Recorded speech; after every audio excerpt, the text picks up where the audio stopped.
నమస్కారమండి. ఈరోజు మనం ఒక ఆసక్తికరమైన విషయం మాట్లాడుకుందాం. కలలు, ఆత్మవిశ్వాసం, ఇంకా లక్ష్యాలు, వీటి గురించి. అవును, మనందరం వీటి గురించి ఆలోచిస్తుంటాం కదా. అంతే. వీటిని ఎలా సాధించాలి అన్నది ప్రశ్న.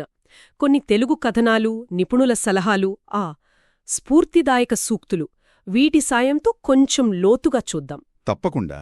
ముఖ్యంగా అసలు కలలు కలడం మంచిదేనా, లేక మనల్ని మనం ఇంప్రూవ్ చేసుకోవడం మీద దృష్టి పెట్టాలా, ఈ ప్రశ్నను కూడా టచ్ చేద్దాం. సరే, సరిగ్గా చెప్పారు. మన పరిశీలన ముఖ్య ఉద్దేశం కూడా అదే. అంటే కలల సంకేతాలు, ఆత్మవిశ్వాసం పెంచే మార్గాలు, లక్ష్యాల కోసం ప్రేరణ, వీటికి మించి అసలు గ్రోత్ అంటే ఏంటి, ఈ డిఫరెంట్ యాంగిల్స్ చూడాలి. కేవలం ఇన్ఫర్మేషన్ ఇవ్వడమే కాదు, ఆచరణలో పెట్టగలిగే ఐడియాలివ్వడం ముఖ్యం. ఖచ్చితంగా. ముందుగా కలల దగ్గరకొద్దాం. చాలామందికి కలలు వస్తుంటాయి, వాటికి అర్థాలు వెతుకుతుంటారు. టీవీ9 లాంటి చోట్ల కొన్ని కలలు మంచివి అంటారు కదా. అవును, అది నిజమే. కొన్ని నమ్మకాలున్నాయి. తామర పువ్వు కనిపిస్తే లక్ష్మీ కటాక్షమని, ఏనుగు కనిపిస్తే విఘ్నాలు పోతాయని, ఇలా ఉన్నాయి. తరతరాలుగా వస్తున్న నమ్మకాలవి. సాంస్కృతిక విశ్వాసాలు. ఆవు కనిపిస్తే మంచిదని, గుడ్లగూబ కనిపిస్తే డబ్బు వస్తుందని, ఇలా చాలా ఉన్నాయన్నమాట. మరి వీటి వెనుక సైన్స్ ఎంత ఉందో తెలీదు కానీ. అదే, సైన్స్ సంగతి పక్కన పెడితే ఇవి మన లోపలి ఆశలు, భయాలు, లేదా అప్పటి మన మైండ్ సెట్ని రిఫ్లెక్ట్ చేస్తాయేమో. బహుశా ఇలా సంకేతాల కోసం చూడటం కూడా ఏంటంటే తెలియకుండానే ఫ్యూచర్ మీద ఒక హోప్, ఒక కాన్ఫిడెన్స్ వెతుక్కునే ప్రయత్నమేమో. అవును, ఆత్మవిశ్వాసం అన్నారు కదా. సరే, అక్కడికే వద్దాం. పెద్ద కలలు కనండి, ఫెయిల్ అవ్వడానికి కూడా ధైర్యం చెయ్యండి అంటారు. వినడానికి భలే ఉంటుంది. కాని ఆ ధైర్యం, ఆ కాన్ఫిడెన్స్ ఎక్కడ్నించొస్తుంది? థామస్ ఎడిసన్ లాంటివాళ్లు వేలసార్లు ఫెయిలైనా వదల్లేదంటారు. అవును. ఫెయిల్యూర్ని సక్సెస్కి స్టెప్గా మార్చుకోవాలంటే ఊరికే కలలు కంటే ఎక్కువ కావాలి కదా. ఖచ్చితంగా. ఆ ఎక్కువ అనేది సెల్ఫ్ బిలీఫ్, స్వీయ నమ్మకం. హెచ్టీ తెలుగులో చెప్పినట్లు చిన్న చిన్న ప్రామిసెస్ మనకి మనం చేసుకుని నిలబెట్టుకోవడం. ఓ, అలాగా? అవును. వేరే వాళ్ల మెప్పు కోసం కాకుండా మనకోసం పనిచేయడం. నచ్చని వాటికి నో చెప్పగలగడం. అది కష్టమే అండి. కొంచెం కష్టమే కాని అవసరం. సెల్ఫ్ బ్లేమ్ మానేసి తప్పుల నుంచి నేర్చుకోవడం. ఇవన్నీ అంటే కాన్ఫిడెన్స్ పెంచుతాయి. బయటవాళ్లు ఎంకరేజ్ చేస్తారని చూడకుండా మనల్ని మనం నమ్మాలి. నా వల్ల కాలు అనే ఫీలింగ్ని ఛాలెంజ్ చేయాలి. సరే, స్వీయ నమ్మకం బేస్ అయితే దానిపై లక్ష్యం కట్టడానికి ప్రేరణ కావాలి, మోటివేషన్. అంతే, ఫ్యూయల్ లాంటిది. డిప్రెషన్లోంచి బయటపడి ముందుకు వెళ్లడానికి అది అవసరం. వికీపీడియాలో చెప్పినట్లు పుస్తకాలు, బయోగ్రఫీలు, స్టోరీస్, కోట్స్, ఇవన్నీ మోటివేషన్ ఇస్తాయి. అవును, వెబ్దునియాలో కూడా చెప్పారు కదా, పిల్లలకు చిన్నప్పట్నుంచే ఇవి పరిచయం చేయాలని.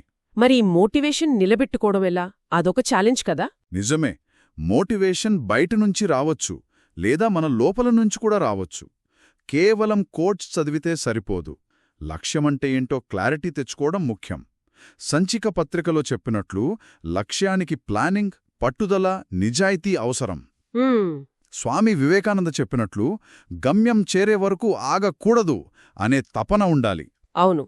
అయితే అబ్దుల్ కలాం గారు చెప్పినట్లు కలలు కనడం ఎంత ముఖ్యమో ఆ కలల్ని సరైన దారిలో నిజం చేసుకునే ప్రయత్నం కూడా అంతే ముఖ్యం. నెహ్రూ అన్నట్లు మార్గం కూడా లక్ష్యంలాగే పవిత్రంగా ఉండాలి. ఇదంతా ఒక యాంగిల్. అంటే కలలు, కాన్ఫిడెన్స్, మోటివేషన్, గోల్స్.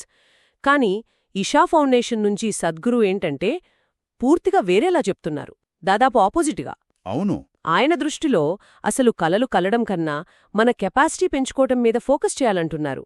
ఇది కొంచెం ఆలోచించాల్సిన విషయం. అవును, ఇది మామూలు ఆలోచనలకు ఒక ఛాలెంజ్ లాంటిది. ఆయన ఆర్గ్యుమెంట్ ఏంటంటే మనం మన లిమిటెడ్ ఇమాజినేషన్తో కలలు కంటాం, కాని లైఫ్ మన ఊహకు అందనివి ఇవ్వచ్చు. కాబట్టి కొన్ని కలల్ని పట్టుకుని వేలాడే బదులు ఫిజికల్గా, మెంటల్గా, ఎమోషనల్గా మనల్ని మనం స్ట్రాంగ్ చేసుకోవాలి. వేరే వాళ్లతో పోల్చుకునే ర్యాట్ రేస్లో గెలిచినా పెద్ద ఎలుకవుతాం తప్ప మనిషిగా ఎదగలేం అని ఆయన అంటారు. అంటే నాకేం కావాలి అని ఆలోచించడం కంటే ప్రపంచానికి నా నుంచి ఏమవసరం అని ఆలోచించి దానికి తగ్గట్టు రెడీ అవ్వాలంటారా? ఒక రకంగా అంతే. లిమిటెడ్ కలల్ని వదిలేస్తేనే ఆ అన్లిమిటెడ్ పొటెన్షియల్ని రీచ్ అవ్వగలమని ఆయన ఉద్దేశం కావచ్చు. ఇంట్రెస్టింగ్గా ఉంది, కానీ ప్రాక్టికల్గా కొంచెం కష్టమేమో. నిజమే, మనకు అలవాటైన పద్ధతికి ఇది భిన్నంగా ఉంటుంది. అయితే ఇందులో ఒక ముఖ్యమైన పాయింట్ ఉంది. కేవలం కోరికలు అంటే కలల వెంట పడటం కన్నా మన స్కిల్స్, మన ఎబిలిటీస్ పెంచుకోవటంపై దృష్టి పెడితే ఊహించని అవకాశాలు వచ్చినప్పుడు వాటిని అందుకోగలుగుతాం. అవును. బహుశా రెండిటినీ బ్యాలెన్స్ చేయాలేమో. కలలు కనడం, అలాగే ప్రాక్టికల్గా మనల్ని మనం డెవలప్ చేసుకోవడం. సరే. కలలు డైరెక్షన్ చూపిస్తే సామర్థ్యం ఆ దారిలో నడిచే పవర్ ఇస్తుందన్నమాట. అవును అవును, బాగా చెప్పారు. మరి దీన్ని మన శ్రోతలు తమ లైఫ్కి ఎలా అప్లై చేసుకోవచ్చు? బహుశా కలల్ని ఒక స్టార్టింగ్ పాయింట్గా తీసుకుని వాటిని సాధించడానికి కావాల్సిన స్కిల్స్, మెంటల్ స్ట్రెంగ్త్, ఎనర్జీ పెంచుకోవడంపై ఎక్కువ ఫోకస్ చెయ్యాలేమో. అవును. ఫైనల్గా చెప్పాలంటే కలలకు సాంస్కృతిక మీనింగ్స్ ఉండొచ్చు.